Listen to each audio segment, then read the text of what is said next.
ध्यान करें, माता गायत्री के मंत्रों का एक बार उच्चारण अवश्य कर ले। साथ ही अपने प्रेरणा के स्रोत एवं अपने गुरुजनों को भी अंतर्मन से अभिवादन कर ले। हम लोगों के द्वारा नियमित रूप से कुंडली निर्माण या गणित ज्योतिष पर आधारित प्रतिदिन सुबह में कक्षा आयोजित की जाती है। आज की कक्षा की मुख्य आचार्य माननीय छवि बिंद्रा जी हैं और आज की कक्षा का जो मुख्य विषय वस्तु है वह है गुलिक और मानदेय। क्या गुलिक एवं मानदेय दोनों एक ही हैं या दोनों में अंतर है? तो जहां तक हमारे पुस्तक के अध्ययन एवं गुरुजनों के ज्ञान के आधार पर गुलिक एवं मानदेय दोनों एक ही है। फलदीपिका पुस्तक में स्पष्ट रूप से यह बतला भी दिया गया है कि गुलिक एवं मानदेय दोनों एक है, परंतु शब्द दोनों अलग अलग क्यों हैं? तो हमारे जो लगभग 12 घंटे का दिन या 12 घंटे का रात होता है, इसमें 16 पहर होते हैं या 8 पहर होते हैं, 8 ही पहर होते हैं, परंतु दिन के 8 भाग करने पर 8 भाग होते हैं, तो आठों पहर में हमारे 7 प्रमुख ग्रह होते हैं जो राशियों के स्वामी बनते हैं। 7 ही तो 7 ग्रह प्रमुख होते हैं जो राशियों के स्वामी होते हैं एवं उनके नाम पर दिनों के नाम भी रखे गए हैं। 8वां भाग खाली रह जाता है, उसी में से एक भाग के स्वामी इस दिन के जो 8 भाग हैं उसमें से एक भाग के स्वामी शनिदेव होते हैं। यानी कि प्रत्येक भाग के प्रत्येक ग्रह किसी न किसी एक भाग के प्रत्येक ग्रह स्वामी होते हैं। ठीक उसी प्रकार रात्रि के भी 8 भाग किए जाते हैं और प्रत्येक भाग के किसी न किसी कोई ना कोई एक ग्रह होता है।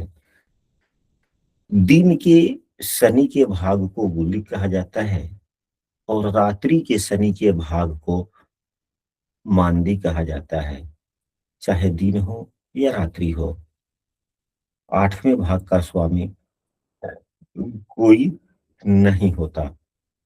तो आज की कक्षा में माननीय छवि बिंद्रा जी के द्वारा यह हम लोग समझने का प्रयास करेंगे कि हम दिन में या रात्रि में गुलिक या मांदी का निर्धारण कैसे करें। तो अब हम माननीय छवि बिंद्रा जी को आमंत्रित करते हैं, निवेदन करते हैं कि वे आज की कक्षा की कार्यवाही को आगे बढ़ाएं। प्रणाम गुरु जी। आशीर्वाद। नमस्कार गुरु जी प्रणाम। आशीर्वाद गुरु जी आशीर्वाद। प्रणाम। नमस्कार भैया।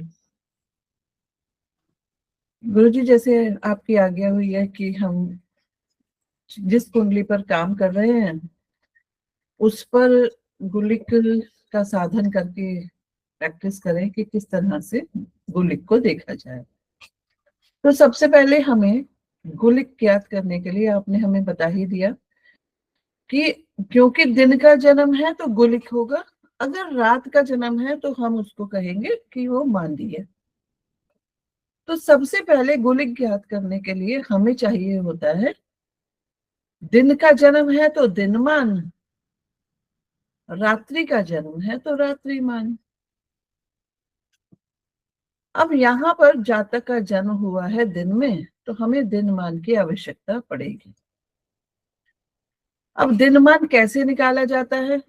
दिनमान निकालने के लिए सूर्योदय से सूर्यास्त तक के समय का निर्धारण किया जाता है कि कितना समय था। अब क्योंकि दिन का जो अवधि होती है, सर्दियों में गर्मियों में ये थोड़ा थोड़ा अंतर होता रहता है। कभी सूर्योदय 1 मिनट पहले, 1 मिनट बाद में, 2 मिनट पहले करते करते ऐसे अंतर होता है हर महीने में।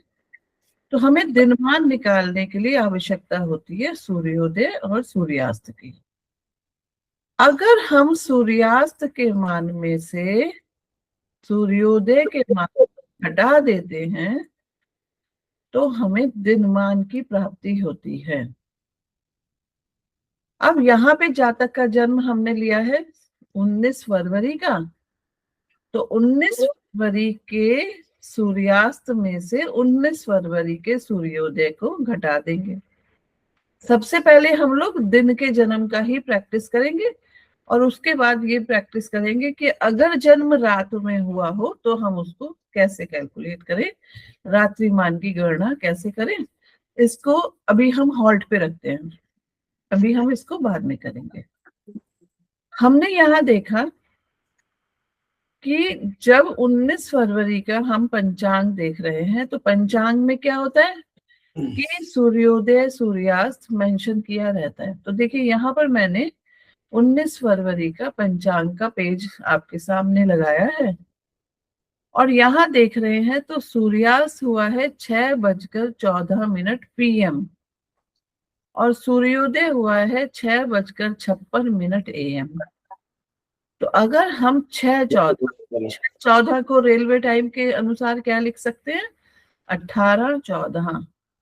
तो 18 घंटे 14 मिनट में से 6 घंटे 56 मिनट को अगर हम घटाएं तो हमें दिन मान की प्राप्ति होती है।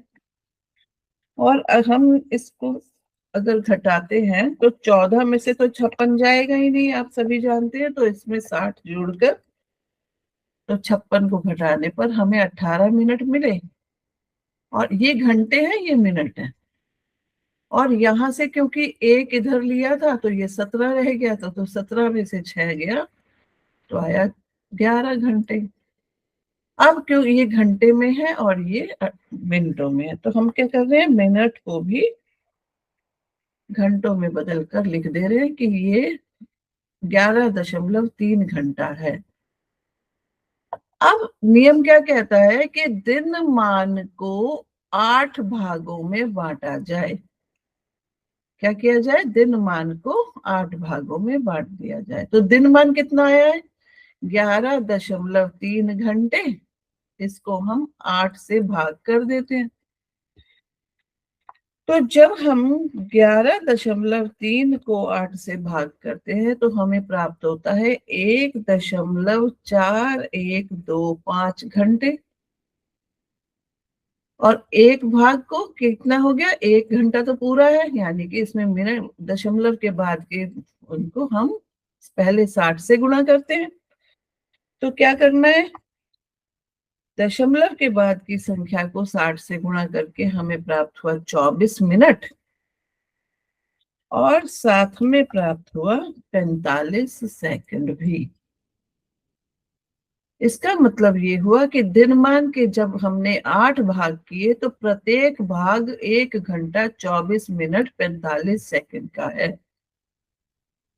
अब हमें एक चीज और समझनी चाहिए। तो पहला नियम तो ये हो गया कि हम दिनमान की गणना कर लें। दूसरी बात ये हो गई, दूसरा स्टेप, कि हमने दिनमान के 8 भाग किए।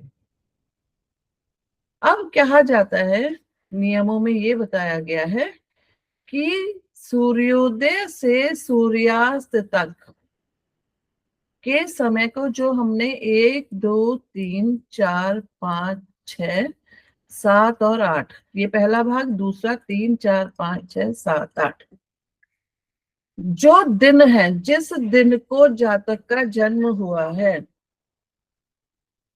पहला जो भाग होता है उसी ग्रह का होता है। तो हमने यहाँ पर ये जाना था कि जातक का जन्म गुरुवार को हुआ है। यहाँ देखिए गुरुवार पंचांग में। तो इसका मतलब ये हुआ कि सूर्योदय कब हुआ है, सूर्योदय हुआ है 6:56 पर। और सूर्यास्त कब हुआ है, 18:14 पर। अब मैं 18 क्यों लिख रही हूँ, क्योंकि मैं रेलवे टाइम के अनुसार यहाँ पर लिख रही हूँ 18:14 पर। तो यहाँ पर जब सूर्योदय तब हुआ, सूर्यास्त तब हुआ, तो हमने क्या किया, इस समय को, और 1 घंटा 24 मिनट 45 सेकंड का एक एक भाग है। तो कहा जाता है कि जिस दिन जातक का जन्म हुआ है, कौन सा दिन लिया है, जातक के जन्म का दिन, वो है गुरुवार। तो पहला जो भाग बनेगा उसके जो रूलिंग प्लैनेट होंगे, स्वामी होंगे, वो गुरु होंगे, यानी कि गुरु का भाग होगा ये। गुरु मतलब बृहस्पति का। उसके बाद वाला भाग शुक्र का, अगला भाग शनि का, अगला भाग रवि का, रवि मतलब सूर्य का, अगला भाग सोम यानी कि चंद्रमा का, अगला भाग मंगल, और अगला भाग बुध का होगा। अब हमारे पास एक ये भाग बच गया जिसके स्वामी कोई नहीं होते। इसको बोला जाता है निरीश काल। और निरीश काल के स्वामी कोई ग्रह नहीं होते। अब हमें ये भी पता है कि गुलिक क्या होता है। गुलिक होता है शनि का भाग। तो यहाँ पर शनि का भाग कहाँ आया? ये तीसरा भाग। तो अब हम इस तीसरे भाग की समय अवधि को कैसे ज्ञात करें? हमें ये पता है कि सूर्योदय 6:56 पर हुआ है।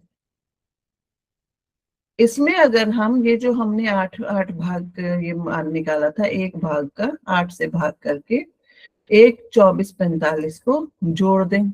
1 घंटा 24 मिनट 45 सेकंड। ये घंटे हैं, ये मिनट है और ये सेकंड है। अगर हम इसे यहाँ जोड़ दें 45 और यहाँ 56 + 24 करने पर आया 80 में से 60 घटाएंगे तो 20। एक यहाँ जुड़ेगा 8, 20, 45।